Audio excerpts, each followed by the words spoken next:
हाफिज साद रिजवी की इंतहाबी मुहिम का आगाज़ और तहरीक लब्बैक का सियासी इत्तेहाद, इस वीडियो में हम इसी के मुतालिक बात करेंगे।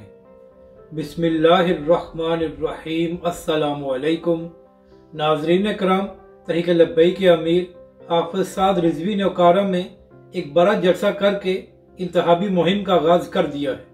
नाज़रीन कराम, हमेशा की तरह ओकारा में तहरीक लब्बैक का जलसा नहायत ही कामयाब रहा और वहाँ पर अवाम की बड़ी तादाद मौजूद थी और नाज़रीन कराम, वहाँ पर तहरीक लब्बैक के सरबराह हाफिज साद रिजवी का शानदार इस्तकबाल किया गया।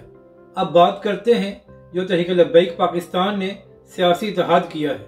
तो नाज़रीन कराम, तहरीक लब्बैक पाकिस्तान के अहम रहनुमा मुफ्ती कासिम फ़खरी साहब ने सुन्नी तहरीक वफ़द से मुलाकात की है और नाज़रीन कराम, इस मुलाकात के बाद ये फैसला किया गया है कि कराची में तहरीक लब्बैक पाकिस्तान और सुन्नी तहरीक मिलकर इलेक्शन लड़ेंगी। तो नाज़रीन कराम, ये तहरीक लब्बैक पाकिस्तान और उसके कारकुनों के लिए एक अच्छी खबर है और इस इत्तेहाद से तहरीक लब्बैक पाकिस्तान को बड़ा फ़ायदा हो सकता है, क्योंकि नाज़रीन कराम, कराची में तहरीक लब्बैक पाकिस्तान का बड़ा वोट बैंक है और अगर सुन्नी तहरीक से तहरीक लब्बैक का इत्तेहाद हो गया है तो उस वोट बैंक में मजीद इजाफा होगा और आने वाले इंतखाबात में तहरीक लब्बैक पाकिस्तान कराची से मजीद सीटें जीत सकती है। तो ये तहरीक लब्बैक पाकिस्तान और हाफिज साद रिजवी की कराची में एक बड़ी कामयाबी है।